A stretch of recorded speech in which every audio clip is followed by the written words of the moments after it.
मुझे लगता है कि नाराजगी से ज्यादा, जैसे मैंने बार बार बोला, ऊब है। ऊब में ये इलेक्शन जो है वो Kamal Nath the individual versus BJP RSS the organisation का इलेक्शन है। क्योंकि क्या वो संगठन के जरिए उस ऊब को काउंटर करते हुए वो वोटर्स को, मैंने जैसा रिलेटिव टर्नआउट की बात कही, कि वो रिलेटिव टर्नआउट मेंटेन रखते हैं, अपने वोटर्स को फिर भी निकाल के बूथ तक ले जा पाते हैं, इस पे डिपेंड करेगा। और क्या कमलनाथ उन अपने वोटर्स को जो उत्साहित हैं अभी कांग्रेस के, उनको ये बोलते हैं कि भाई अब प्लीज घर मत बैठना यार, ये मेरा इलेक्शन है, लड़ जाओ, जिता दो, डरना मत, निकल आना।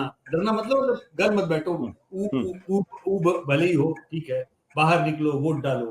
तो ये एक फैक्टर होगा रिलेटिव टर्नआउट का बहुत तगड़ा मध्य प्रदेश के केस में, क्योंकि ऊब और नाराजगी दो अलग अलग चीजें हैं। बिल्कुल, लोग नाराज नहीं हैं, लेकिन ऊब है। ऊब बड़ी विचित्र सी चीज होती है। 2004 के चुनाव में मुझे याद है, आपको याद होगा 2004 में जितने भारत के शहरी बड़े इलाके थे उनमें तकरीबन 18% टर्नआउट का ड्रॉप हो गया। बिल्कुल 18%।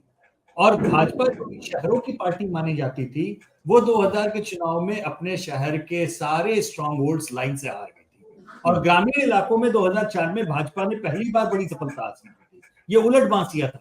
हम लोग को की ओवर सिंप्लीफिकेशन में कभी कभी 2004 को हमने ठीक रीड नहीं किया, एनालाइज नहीं किया, लेकिन ये बड़ा उलटफेर ऊब का भी था, घर बैठने का, रिलेटिव टर्नआउट का था, कि बीजेपी का वोटर पता नहीं जिस कारण से भी जो शहरी क्षेत्र थे उसमें वो घर बैठ गया था, और उसका नुकसान बीजेपी को बहुत तगड़ा। तो 2022 में 23 में मध्य प्रदेश के चुनाव में रिलेटिव टर्नआउट बीजेपी के सामने चैलेंज रहेगा कि वो उबे हुए वोटर को, अपने समर्थकों को वापस उत्साहित करके पोलिंग बूथ तक ले जाए। उसको डर ये नहीं है कि हमारा वोटर कांग्रेस को वोट दे के आएगा, बीजेपी को डर ये है कि हमारा वोटर घर बैठ जाएगा। ये उनका। बट यशवंत, एक दिलचस्प बात यह कि कई सर्वे, और जिसमें आपका भी सर्वे है, वो कंसिस्टेंटली इस ओर इशारा कर रहे हैं कि दरअसल कांग्रेस पार्टी मध्य प्रदेश में आगे है, यानी कांग्रेस का एज है, कोई बहुत ज्यादा एज है, कोई लहर चल रही ऐसा नहीं, बट एज जरूर है, और ये कंसिस्टेंटली है, और आप पिछले करीब लंबे समय से आप ट्रैक भी कर रहे हैं। इस एज का कारण ये ऊब है या कुछ और? ये एज का कारण ऊब भी है, नया वोटर जो है उसको भी थोड़ा सा, क्योंकि वो लगभग 1/4 वोटर मध्य प्रदेश का तो ऐसा हो गया है जिसने कांग्रेस की सत्ता देखी नहीं है। जिस दिग्विजय सिंह की सत्ता को विलेनिफाई करके बीजेपी ने लंबी जीत हासिल की थी, वो सत्ता की याद नहीं है। और डेवलपमेंट के प्लान्स पे एक बड़ी विचित्र स्थिति ये भी है कि जिस समय दिग्विजय सिंह मुख्यमंत्री थे उस समय बिजली और सड़क दोनों की जो दुर्गति थी मध्य प्रदेश की, अब उसके बाद में 10 साल तो अच्छी हुई चीजें, तो उसके कारण बीजेपी को वोट दिए। लेकिन जो नया वोटर आ रहा है जिसने बेहतर बिजली और बेहतर सड़क देखी है, उसको अगर खराब बिजली और खराब सड़क याद नहीं है तो आप पुरानी चीजें याद दिला करके उसका वोट नहीं मांग सकते। एक डेवलपमेंट ये दुधारी तलवार है। और ये कई बार मुझे सोच के हंसी भी आती है और आश्चर्य भी होता है जब मुझे 95 में लालू यादव जी का कैंपेन याद आता है, 95 का, 2000 का, जब लालू जी बिहार में बोलते थे कि आपको सड़क किस लिए चाहिए, सड़क बनेगी तो आपके पास में मोटर गाड़ी है कि आप सड़क चलाएंगे, बाबूजी आके सड़क। जब उस तरीके के कैंपेन को भी लोगों ने सराहा है, क्योंकि लोग उसमें मेरिट देखते थे कि हमारे पास तो गाड़ियां नहीं है तो हम सड़क लेकर। लेकिन आज की तारीख में युवा पीढ़ी को अगर सड़क दिख रही है, मिल गई है, तो वो टेकन फॉर ग्रांटेड ले रही है। वो पूछती है व्हाट नेक्स्ट वाला जो सवाल है, ये मध्य प्रदेश में एक हिस्सा इंपॉर्टेंट है, क्रिटिकल है। लेकिन उससे भी ज्यादा एक और इंपॉर्टेंट और क्रिटिकल मुद्दा है जिसको मैं पहले भी कई बार बोल चुका हूं अलग अलग तरीके से, वो है, देखिए आशुतोष, ये बात मैं इस बात को बोलने से पहले ये भी मैं क्लियर करूंगा, हम लोग चर्चा कर रहे हैं आज कि बीजेपी के लिए क्या दिक्कत हो सकती है, और बीजेपी अगर 3 दिसंबर को जीत गई मध्य प्रदेश तो हम लोग उल्टी चर्चा करेंगे कि क्या चीजें जो काम कर गई। वो अपनी जगह पे है कि कई चीजें वास्तव में मायने रखती हैं कि नहीं रखती हैं। लेकिन हमने जितने भी पिछले साल भर में स्नैप पोल्स किए, जो चीजें समझने की कोशिश की, उसमें इतना जरूर समझ में आया कि जनादेश का एक तरह से अपमान लोगों को पसंद नहीं है। पिछला जनादेश लोगों ने कांग्रेस को जिताया था सत्ता में लाने के लिए। कांग्रेस घर नहीं संभाल पाई, आपने तोड़ के बना लिया, आपने दोबारा सत्ता ले ली। कांग्रेस की उतनी ही गलती है, मैं मानता हूं। जैसे हमने गोवा के केस में देखा, कांग्रेस को तो लोगों ने माफी नहीं किया, इतना पूरी तरह नाराज हो गए। लेकिन यहाँ के केस में अलग है। यहाँ के केस में भाजपा के भी बड़ी तादाद में ऐसे वोटर और समर्थक हैं जो ये मानते हैं जिस तरीके से सरकार बनाएगी वो सरकार बनाने का तरीका सही नहीं है। तो मुझे एक ये भी लगता है उस ऊब के पीछे, उसके पीछे एक ये कह सकते हैं कि येन प्रकारेण कैसे भी करके सत्ता हासिल करना, ये तरीका बीजेपी के भी बहुत सारे कोर वोटर्स को बहुत अप्रिशिएबल नहीं लगा है। तो एक वो भी फैक्टर होगा कहीं ना कहीं लोगों के दिमाग में, टर्नआउट बहुत बड़ा फैक्टर होगा।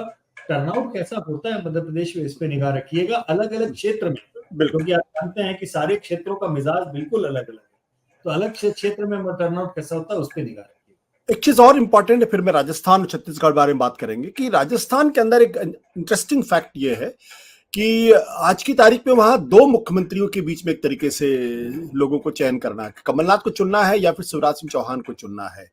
और कमलनाथ सिर्फ मध्य प्रदेश माफ करें, मध्य प्रदेश के अंदर, और कमलनाथ सिर्फ 1.5 साल के लिए मुख्यमंत्री रहे, लेकिन उनकी अप्रूवल रेटिंग या उनको जो लोग मुख्यमंत्री के तौर पर देखना चाहते हैं उनकी संख्या शिवराज सिंह चौहान की संख्या से कोई बहुत कम नहीं है, ऐसा लगता है। तो ये जो थोड़ा सा प्रेसिडेंशियल फॉर्म जो अख्तियार कर रहा है मध्य प्रदेश के अंदर, जिसकी एक छवि हम राजस्थान के अंदर भी देखते हैं, ये जो प्रेसिडेंशियल फॉर्म अख्तियार कर रहा है, क्या ये भी एक डिसाइडिंग फैक्टर हो सकता है? जी बिल्कुल है। और मेरा मानना यह है कि जो क्लैरिटी इस बात की है, शायद ब्लेसिंग इन डिस्गाइज हो गया है ज्योतिरादित्य सिंधिया का कांग्रेस छोड़कर भाजपा में जाना कमलनाथ के लिए, क्योंकि दिग्विजय सिंह उनके लिए बहुत बड़े सिरदर्द। देखिए, आकलन बहुत होता है, मैं मानता हूं कि नहीं, दिग्विजय सिंह की पॉपुलैरिटी रेटिंग मुश्किल से 1.5-2% के बीच से ज्यादा कभी आगे नहीं बढ़ी। ऑर्गेनाइजेशन के अंदर वो सिरदर्द भले ही पैदा करे कमलनाथ के लिए, लेकिन ज्योतिरादित्य सिंधिया फिर भी पॉपुलर थे। आज भी उनकी 8-10% रेटिंग आती है। तो उनका बाहर जाना शायद ब्लेसिंग इन डिस्गाइज हो कि उनको वो अब घर के अंदर की सिरपुटअव्वल का बहुत ज्यादा वो नहीं करना। और जितने हमारे ट्रैकर पिछले 1 साल से एक ही बात कह रहे हैं कि चंबल और चंबल बघेलखंड बुंदेलखंड वाला जो इलाका, जो ग्वालियर संभाग जिसे कहते हैं, ज्योतिरादित्य सिंधिया के आने के बावजूद भी भाजपा की स्थिति वहां बहुत अच्छी नहीं दिख रही, कांग्रेस की स्थिति ज्यादा बेहतर दिख रही थी। तो ऐसे में कमलनाथ की व्यक्तिगत लीडरशिप निस्संदेह ये मायने रखती है। उनकी एक तो ये कि वो पुराने मजे हुए लीडर हैं। 77 में भी चुनाव जीते जब पूरी जगह पे कांग्रेस का सुपड़ा साफ हो गया। इंदिरा जी खुद चुनाव हार गई, तभी भी कमलनाथ चुनाव जीत के आए थे। बहुत बड़ी बात है, छोटी बात नहीं। दूसरी बात, अनलाइक कांग्रेस, कमलनाथ हिंदुत्व को लेकर के अपोलोजेटिक नहीं है। ये एक बहुत इंपॉर्टेंट एस्पेक्ट है जो केवल कमलनाथ दिखा रहे हैं, वैसा नहीं है। बघेल साहब के साथ में भी वो मसला है। कांग्रेस के बाकी तमाम क्षेत्रीय नेताओं ने इस चीज की लाइन ली है। उन्होंने समहाउ ये सेक्युलरिज्म की डिबेट पे,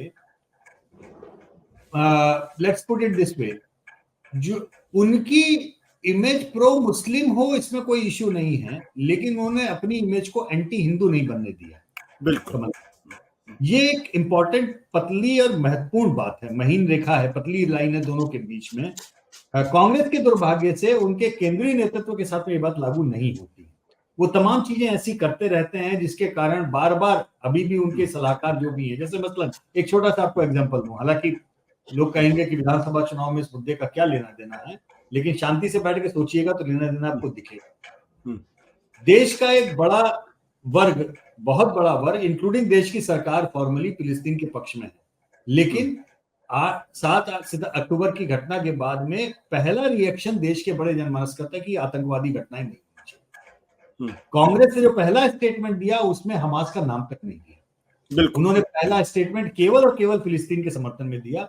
हमने स्नैप पोल किया तो उस समय बड़ी तादाद में लोगों ने कहा था कि ये केवल और केवल माइनॉरिटी वोटर्स के लिए कांग्रेस ने ऐसा किया। शाम को उन्होंने लीपापोती करते हुए फिर बाद में एक एडिशनल स्टेटमेंट जयराम रमेश जी ने निकाल के दिया। लेकिन ये जो प्रॉब्लम कांग्रेस के केंद्रीय नेतृत्व की है, ये कांग्रेस के लोकल नेतृत्व की ये प्रॉब्लम नहीं है। ये क्लैरिटी उनके अंदर है। बिल्कुल। कितना समय लगता है आशुतोष, एक लाइन बोलने में क्या जाता था पहले स्टेटमेंट में हाँ, कि हम आतंकवादी कार्रवाई की निंदा करते हैं और हम फिलिस्तीन के समर्थन में खड़े हैं। ये दोनों बातें कहने में कोई विरोधाभास भी नहीं, लेकिन बट पतली यशवंत बट जो बात अभी आपने कही ना कि वो क्लैरिटी दिमाग में नहीं है, क्योंकि क्लैरिटी नहीं है इसलिए अभी भी जब कमलनाथ धीरेन्द्र शास्त्री के पास जाते हैं या फिर वो सीता मैया का भव्य मंदिर बनाने की बात करते हैं या राम पथ गमन करने की बात करते हैं, तो बहुत सारे लोग हैं जो कहते हैं देखिए आप भी तो हिंदुत्व के रास्ते पर चल गए, फिर आप में बीजेपी में फर्क क्या है। ये जो एक लेफ्ट लिबरल है जो इस चीज को बड़ी मजबूती के साथ कांग्रेस के खिलाफ करता है। सत्य हिंदी का ऐप डाउनलोड करें गूगल प्ले स्टोर पर।